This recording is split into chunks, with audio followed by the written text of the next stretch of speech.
Je me présente, je m'appelle Carla Cannon, je suis ingénieure d'application BIM chez REFSA depuis 4 ans. Je vous présente également la société. Euh, REFSA existe depuis 1988. On démarre avec un bureau d'études en mécanique appelé SPART. En 1996, REFSA est créé pour aider les bureaux d'études dans l'informatique. Dans les années 90, on commence à utiliser des logiciels comme Autodesk et on installe les premiers outils 3D. En 2008, on fait un grand pas vers le BIM. On équipe les premiers bureaux et on crée un centre informatique à Miribel. Entre 2011 et 2016, on développe nos services BIM, on forme des clients et on crée notre propre plateforme appelée BIM Insight. En 2017, on améliore les outils BIM, on forme les coordinateurs et on travaille sur la virtualisation. De 2020 à 2024, on va plus loin. Plateforme collaborative, classe en ligne et nouvelle agence à La Rochelle et à Tunisie. Et en 2025, on continue avec la virtualisation, le BIM pour la construction et des formations voilà, en présentiel et en ligne. Donc, en résumé, les services chez REFSA, on a des services BIM, support et assistance, gestion parc Autodesk, formation certification, sous-traitance BIM et virtualisation Workstation. REFSA est un partenaire numérique dédié aux professionnels du bâtiment. D'abord, nous sommes spécialisés dans votre secteur, architecte, bureau d'études, ingénierie. C'est notre cœur de métier. Ensuite, nous proposons une offre informatique à 360 degrés de l'infrastructure jusqu'au logiciel métier, un seul interlocuteur pour tout. Vous bénéficiez aussi d'un portefeuille produit complet, conception, simulation, visualisation, tout ce qu'il vous faut pour vos projets. Côté technique, nous travaillons avec les meilleurs, Autodesk, Adobe, Microsoft et bien d'autres. Et bien sûr, on vous accompagne avec du conseil, du support et de l'assistance pour rester à jour sur les innovations du secteur. Enfin, on est présent localement à Paris, Lyon, Grenoble, La Rochelle et Tunisie. Donc, l'objectif de ce webinaire, c'est de vous présenter les nouveautés. Je vais également vous présenter des exemples d'applications et des comparaisons entre versions 2025-2026 pour mieux comprendre les nouveautés. Un petit rappel, quand vous achetez la collection AEC, pour ne pas acheter Revit tout seul, vous trouvez dans le package Revit, AutoCAD, la plateforme cloud, d'utiliser le service Docs de la plateforme cloud pour échanger les fichiers et pour faire de niveau 3, du BIM niveau 3. Navisworks, Insight, qui est aussi un service cloud, Recap Pro, Dynamo et CADMAP pour la partie fabrication. Voici le programme de ce webinaire. Je vais présenter en premier les nouveautés pour l'électricité. Cette année, la majorité des nouveautés concernent la partie électrique. Ensuite, je vais présenter les quelques nouveautés qui concernent la CVC et je vais finaliser par les nouveautés communes. Je commence alors les nouveautés qui concernent l'électricité. On verra 5 points. Je vais commencer par le premier point qui concerne la globalisation des conducteurs électriques. Donc là, je vais commencer par 2025 pour voir ce qui a été différent dans 2026. Dans 2025, pour paramétrer les sections des câbles et types d'installation, on allait dans l'onglet Gérer paramètres électriques. Donc ici, on personnalise la liste des sections des câbles à utiliser dans le projet. Et on personnalise également les types d'installation. Donc, à l'intérieur des types, on peut par exemple spécifier les matériaux de conducteurs, type d'isolation et température aussi. Donc, on paramétrait ici dans paramètres électriques. Également, dans la même boîte de dialogue paramètres électriques, dans l'onglet installation électrique, on pouvait aussi spécifier la valeur de chute de tension maximale si c'était des circuits à branches ou circuits d'alimentation. En fonction de ces paramètres-là, Revit faisait le calcul. Donc, c'est lui qui faisait le calcul de section de câble. Comme vous le voyez dans palette de propriétés, le paramètre section de câble est grisé. On n'a pas l'option de modifier la section de câble parce que c'est Revit qui faisait le calcul. Donc, quand on crée un circuit électrique, quand on connecte par exemple un tableau à une installation électrique, il y aura un circuit qui est créé. Revit fait le calcul et dimensionne les sections. Comment il fait le dimensionnement de sections? Tout dépend de la valeur de chute de tension qu'on a paramétrée tout à l'heure et tout dépend bien sûr de la liste de types d'installation et sections des câbles paramétrés. Là, on a un exemple. Si on a par exemple un appareil 2000 watts, tension 230 volts, longueur 30 mètres, chute max 3%, Revit, il va tester. Il regarde la liste de sections qui est paramétrée et il teste si 1,5 mm² passe, il fait retenue. Si ça passe pas, c'est non retenu. Donc, il teste et il voit si cette section passe ou pas. Et ensuite, il affecte la section. Ces résultats sont pas fiables parce que le calcul de chute de tension n'est pas précis dans Revit et des fois on veut pas la section de câble que Revit calcule, on souhaite modifier. Pour cela, l'amélioration dans Revit 2026 qu'on voit maintenant, Revit ne fait plus le calcul. Donc, il y a suppression de chute de dimensionnement. On paramètre plus chute de tension. Il fait plus le calcul de dimensionnement des sections. Il va y avoir plus de configuration manuelle dans Revit 2026, mais plus de contrôle parce que c'est nous qui spécifions la section des câbles. Ça veut dire on va toujours avoir besoin des outils tiers pour faire le calcul des sections des câbles, mais ce qu'on peut faire dans Revit, paramétrer manuellement, faire la configuration manuellement, comme vous voyez ici dans palette de propriétés, taille de câble n'est plus grisée. On peut manuellement affecter la section de câble. Donc, c'est ce qui a été différent en résumé. On a supprimé le dimensionnement et vous avez plus de contrôle, mais plus de travail pour faire la configuration manuellement. Ce qui a été modifié aussi, c'est la centralisation des paramètres de câble dans un tableau unique. Donc, avant, on allait dans paramètres électriques pour personnaliser les sections des câbles. Maintenant, il y a une ligne spécifique qui s'appelle paramètres des conducteurs et câbles électriques qui nous permet de paramétrer uniquement les conducteurs, spécifier les matériaux, température, isolation. On a plus aussi de flexibilité parce qu'avant, on avait de limites pour matériaux utilisés, type d'isolation et température. Ici, on peut personnaliser ce qu'on veut. On a plus de flexibilité. On peut également personnaliser les types d'installation. On l'appelle aujourd'hui type de câble, mais c'est la même chose. Et pour chaque type d'installation, quand on sélectionne le type d'installation, il va afficher dans une petite fenêtre la liste des sections des câbles pour choisir quelle section de câble on veut affecter pour chaque type d'installation. Donc ça, c'était pour globalisation des conducteurs électriques. On a eu aussi une amélioration du tracé des circuits électriques.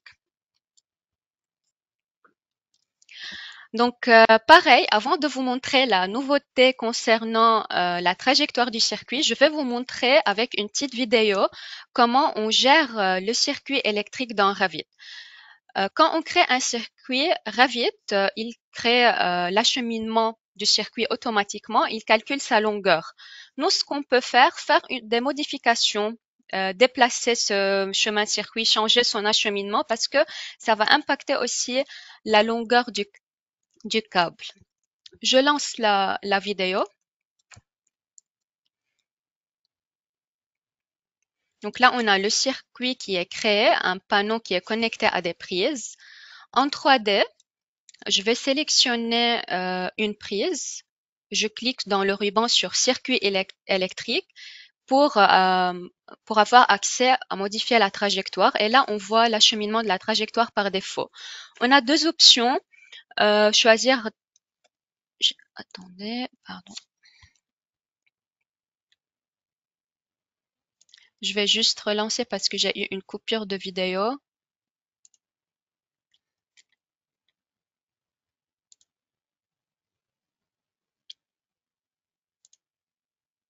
Oui, pardon. Donc, on peut consulter l'acheminement du chemin de câble. Revit, il fait un décalage par défaut du circuit. Ça, on peut le paramétrer dans les paramètres électriques, dans l'onglet général. On peut spécifier le décalage du circuit par défaut. Donc, par défaut, c'est marqué 2750. Vous pouvez modifier ici pour changer le décalage affecté par défaut. Donc, je reprends. Je modifie la trajectoire. Vous pouvez sélectionner une ligne, changer le décalage de cette ligne. Voilà, on voit que uniquement la ligne sélectionnée a été modifiée. Si vous sélectionnez rien et vous changez de décalage, c'est tout le circuit qui va monter.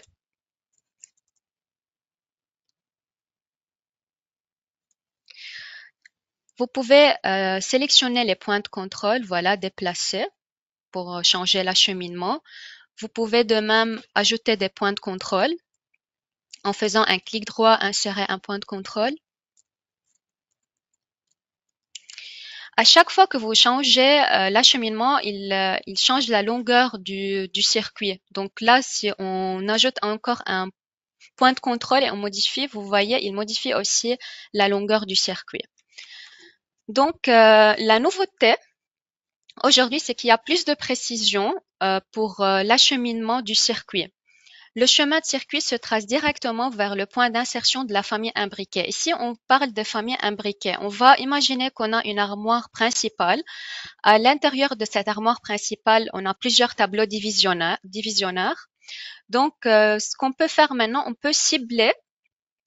Donc, la ligne de conduite principale part de la source et cible l'emplacement exact du panneau secondaire ou du panneau imbriqué dans l'armoire principale et non le centre du panneau principal. Parce qu'avant, il prenait pas en compte qu'il y a des familles imbriquées. Il prend le milieu de l'armoire principale. Maintenant, on peut cibler et spécifier l'acheminement vers la famille imbriquée directement. Je vous montre dans une vidéo un exemple d'application. Je vais créer une armoire principale. Je vais imbriquer des tableaux divisionnaires dans cette armoire pour la connecter à un TGBT et voir comment la ligne va cibler directement la famille imbriquée. Donc là, je crée un projet électrique.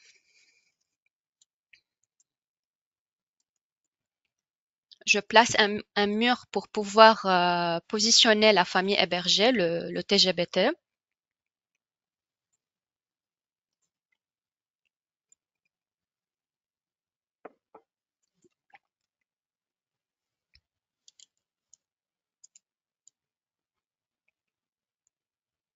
Voilà, je le nomme TGBT.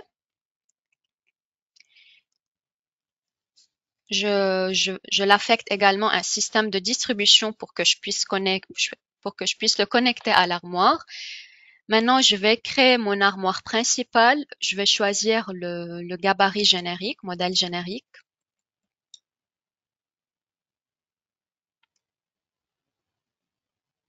Je catégorise dans tableau.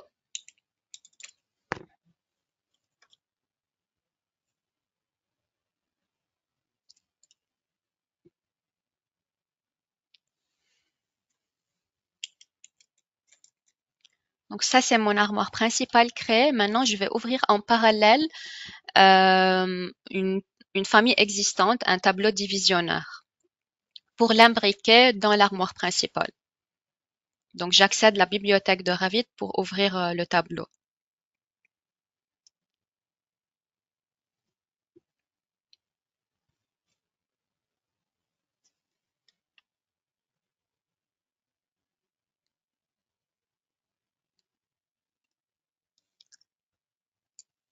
Ça, c'est ma famille. Je change l'origine parce que ça va impacter après le point d'insertion de la famille imbriquée dans l'armoire principale. Ça va me faciliter le positionnement. Ce qui était très important, ce que j'ai fait tout à l'heure, si vous avez remarqué, j'ai coché le paramètre partagé. Ça, c'est très important quand on va faire des familles imbriquées pour que je puisse gérer en fait les familles imbriquées dans le projet. Il faut cocher la case du paramètre partagé dans le tableau divisionnaire. Donc, je l'ai coché. je l'ai chargé dans l'armoire principale. Ici, je le positionne. Donc, je positionne plusieurs tableaux. Je fais deux copies. Je vais le copier 3 fois.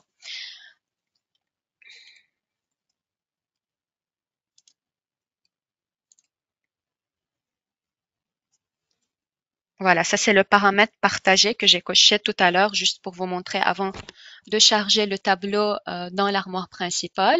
Donc ici, j'ai copié 3 fois le tableau. Mon armoire est créée. Maintenant, je vais la charger dans le projet.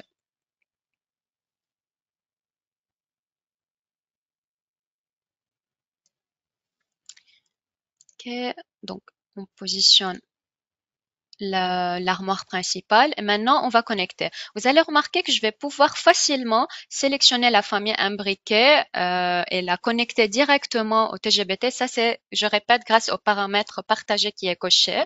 Et comme vous voyez, c'est ça l'objectif. On voit l'acheminement directement vers la famille imbriquée. Ça c'est quelque chose qu'on ne pouvait pas faire avant dans la version précédente. Donc c'est plus précis. Une nouveauté qui concerne l'organisation des équipements et des tableaux électriques. Donc ici, l'arborescence s'est améliorée. Donc ça c'est commun aussi, ça aide à tout le monde. On voit les petites icônes, ça améliore la navigation. Et pour ce qui concerne les bilans de puissance, ce qu'on appelle dans Revit nomenclature de tableau, on peut les organiser aussi. Avant, on pouvait juste organiser les vues, les nomenclatures. Maintenant, on peut aussi organiser les bilans de puissance. Donc, vous voyez à chaque fois ici que je clique sur les icônes, il filtre, il affiche le module concerné.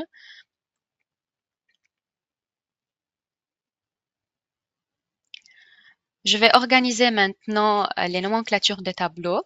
Donc, je fais un clic droit, organisation de l'arborescence pour créer une nouvelle configuration.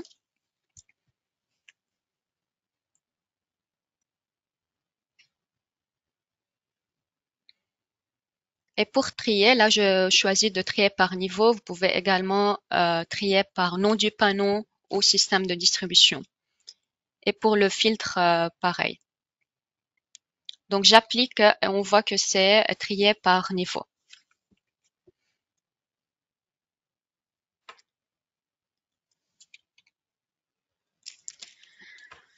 Documentation enrichie et optimisée.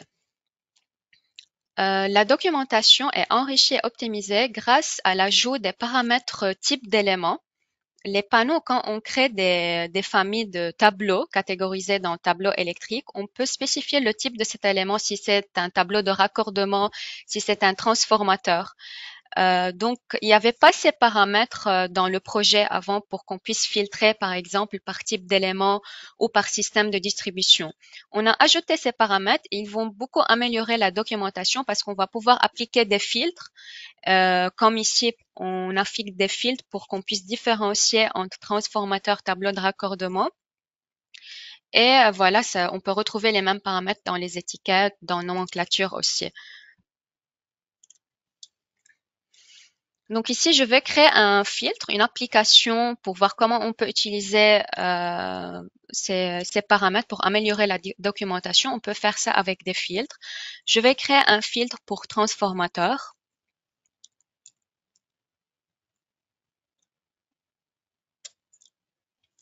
Je choisis la catégorie tableau et ici, je crée la règle et c'est là où je vais trouver ces paramètres ajoutés.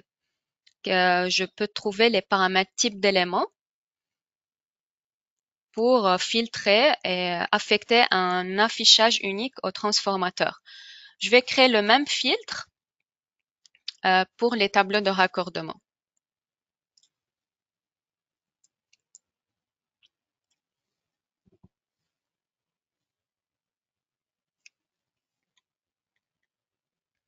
Donc, le filtre, quand le filtre il est créé,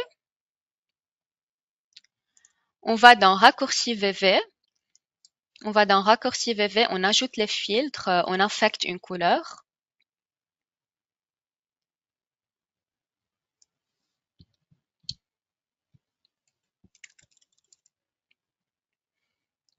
Bleu pour transformateur, vert pour tableau de raccordement et on voit l'affichage sur le plan.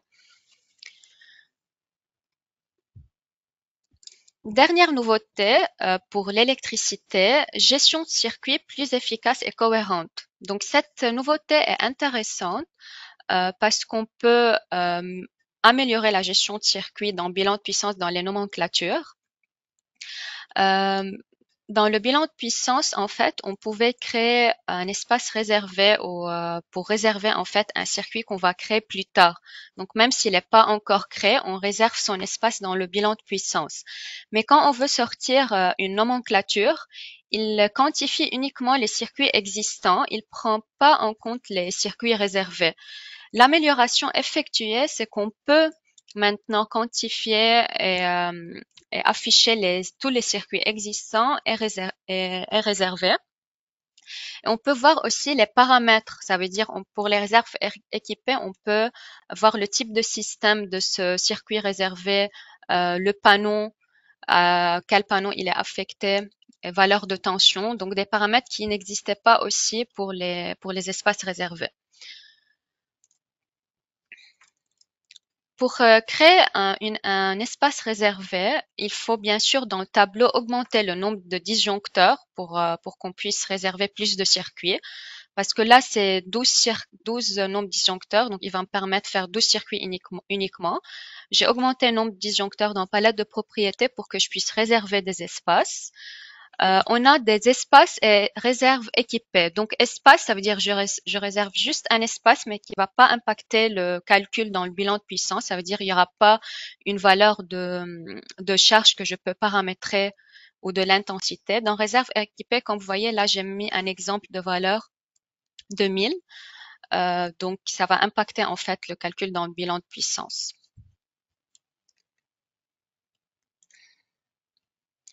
Donc, j'ai créé les espaces réservés et là, je vais sortir la nomenclature des circuits.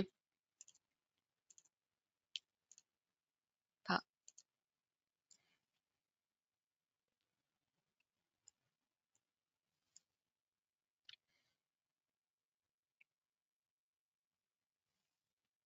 Donc, on a une nomenclature de circuits a été déjà créée.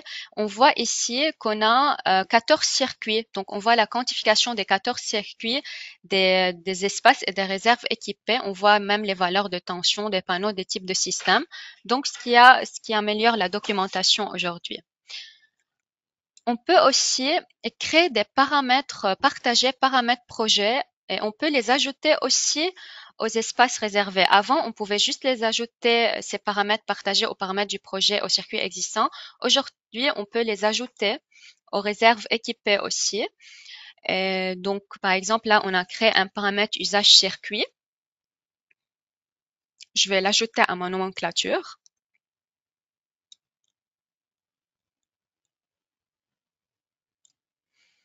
Et pour le circuit 14, par exemple, qui est réservé, je peux spécifier que ça sera un futur poste informatique. Donc voilà pour les nouveautés qui concernent l'électricité.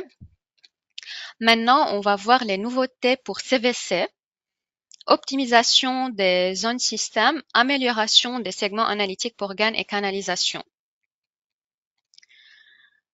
Comparaison entre Revit 2025 et Revit 2026. Dans 2025, on avait un groupe de fonctions pour espace et zone. Donc, on génère les espaces, on peut zoner ensuite les espaces. Et les zones système, c'était une autre fonctionnalité séparée des zones. Donc, on avait zone et zone système, deux fonctionnalités différentes.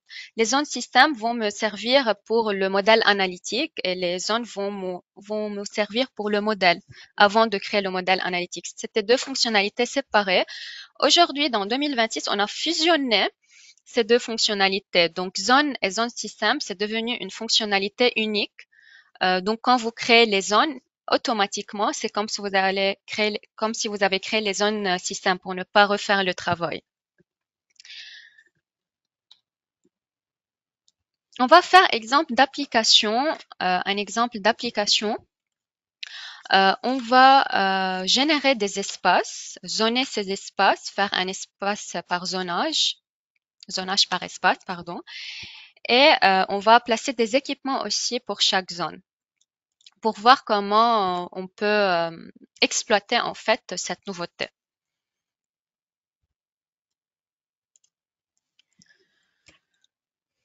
quand on travaille avec une référence externe, pour pouvoir générer des espaces, on coche la case limite de pièces dans propriété type du lien. Donc, on coche la case et ensuite, on va dans l'onglet Analyser, espace. On génère les espaces, on peut les générer automatiquement. Donc là, il y a 13 espaces positionnés sur le plan. Pour mieux voir l'affichage des espaces, on peut même cocher la case intérieure pour les colorier en vert et contrôler mieux où on a généré les espaces. Pour récupérer les noms d'espace, il y a la fonctionnalité attribution de noms d'espace qui me permet de récupérer les noms automatiquement. Donc ça, c'était pour la génération des espaces. Maintenant, on va utiliser la nouveauté zonage par espace. Donc, on sélectionne, donc c'est fusionné, alors c'est zone système. C'est la même fonctionnalité que zone système ou zone. Et là, je vais créer une zone, par exemple, pour l'ouest, pour toute la partie ouest. Je sélectionne mes espaces pour les inclure dans ma zone. Première zone est créée. Je vais faire également pour la partie est.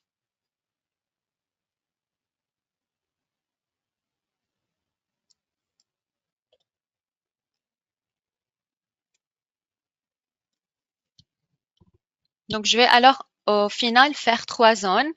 Est, ouest et le cœur du bâtiment. Là, je vais créer la troisième zone qui est cœur de bâtiment.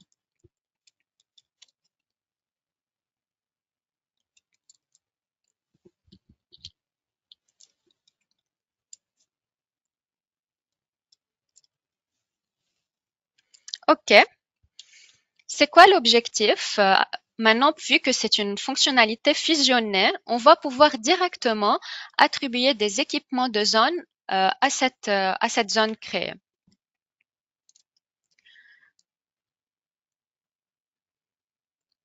Pour pouvoir attribuer des équipements de zone à mes zones, il faut créer les équipements d'abord.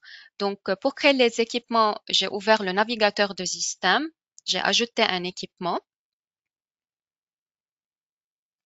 Et là, je vais ajouter un équipement ventiloconvecteur à 4 canalisations.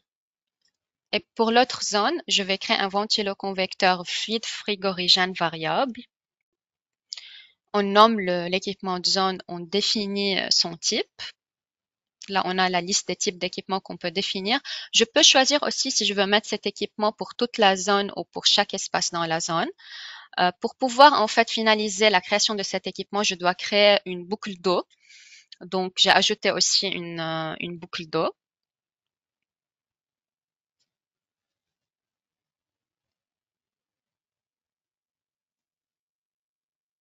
Et là, je continue la création de mon équipement. Dernier équipement, donc je fais un équipement par zone, un équipement différent pour chaque zone. Là, je vais faire un régulateur de débit d'air.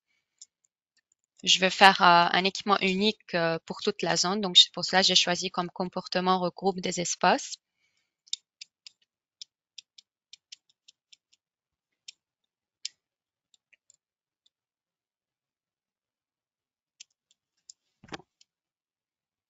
Pour finaliser la création de cet équipement, je devais aussi créer un système d'aération.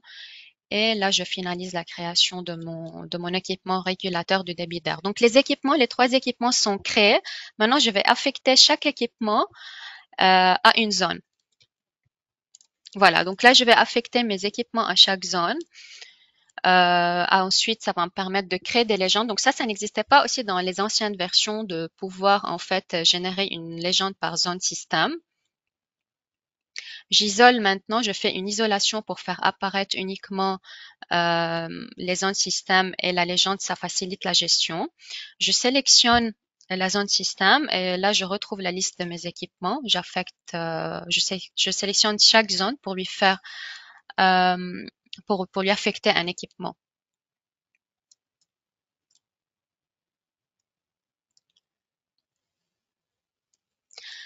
Maintenant, ce qu'on peut faire aussi, ce qu'on pouvait pas faire avant, on pouvait pas créer des types de zones.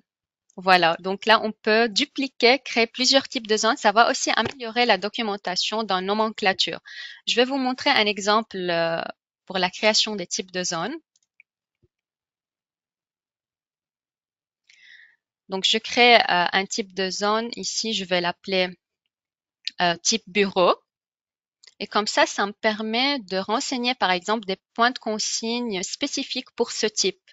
Et je crée un autre type de zone avec des points de consigne différents. Donc, vous voyez, je peux maintenant créer des types de zones et renseigner des paramètres uniques pour chaque type. Bon, donc ça, c'était pour la CVC.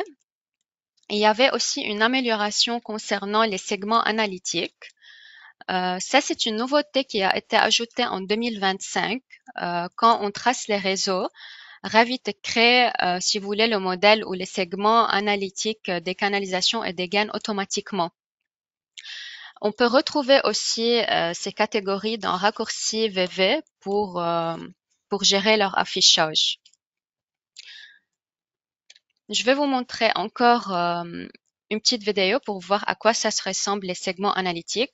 Donc, pourquoi on les a ajoutés? Parce que ça apporte plus de précision pour le calcul de débit et de perte de pression. Les segments sont fragmentés de manière plus précise. Et donc, à chaque fois qu'on sélectionne un segment, on peut consulter les paramètres depuis palette de propriétés.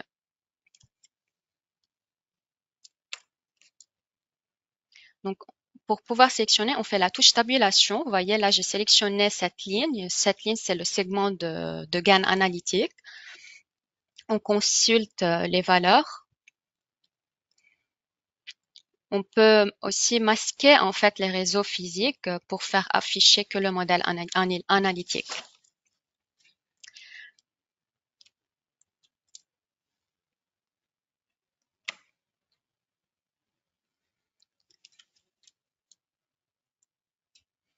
Dans l'onglet catégorie de modèle analytique, on retrouve ces deux catégories qui sont ajoutées, qui nous permet aussi de gérer l'affichage des segments analytiques.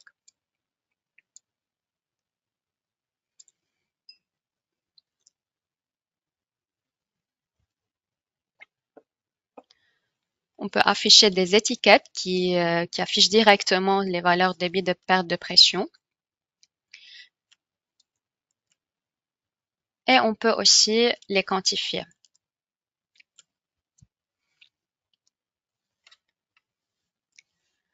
Bon. Quelle est l'amélioration? En fait, c'est que ces segments analytiques sont améliorés. Ça veut dire quand on sélectionne un segment, on peut maintenant forcer la valeur du coefficient de perte de pression. On peut spécifier la valeur du coefficient ou bien remplacer aussi la valeur de perte de pression calculée. Donc, ces segments analytiques sont améliorés pour apporter encore plus de précision. Pour automatiser cette tâche, on peut aussi utiliser des scripts Dynamo. Il y a des nœuds Dynamo spécifiques aussi qui sont ajoutés. On finalise par les nouveautés communes.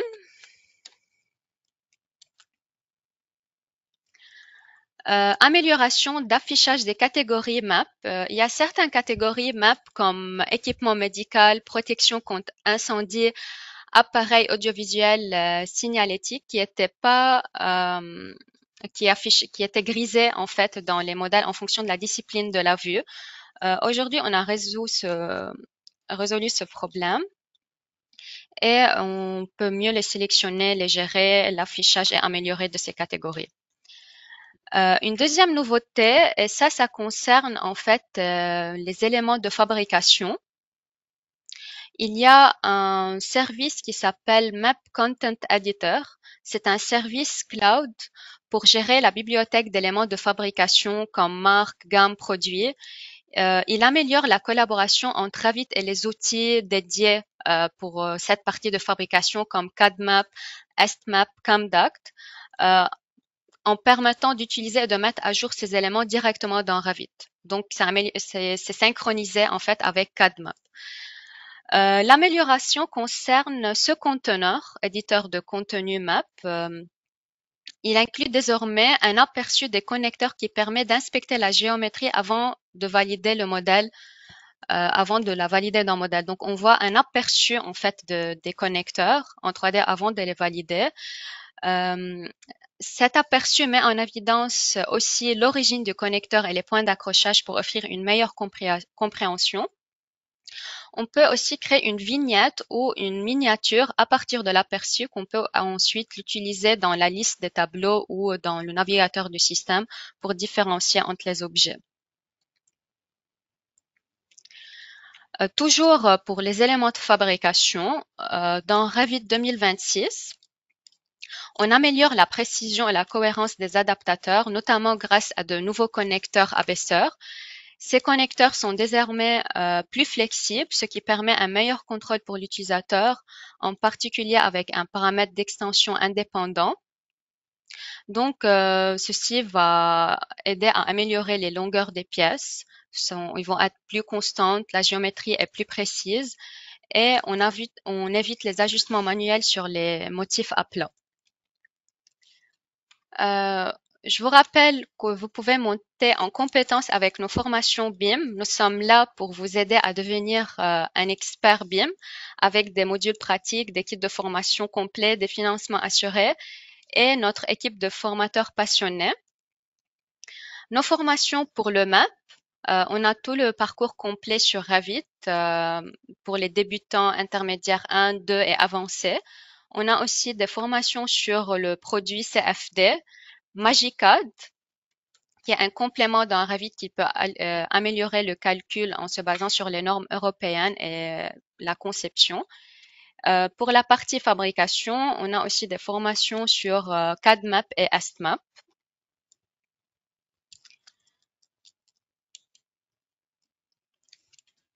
Notre prochain webinaire sur les nouveautés 2026, on a l'infrastructure, les nouveautés pour l'infrastructure et présentation du jeu d'outils Plan 3D.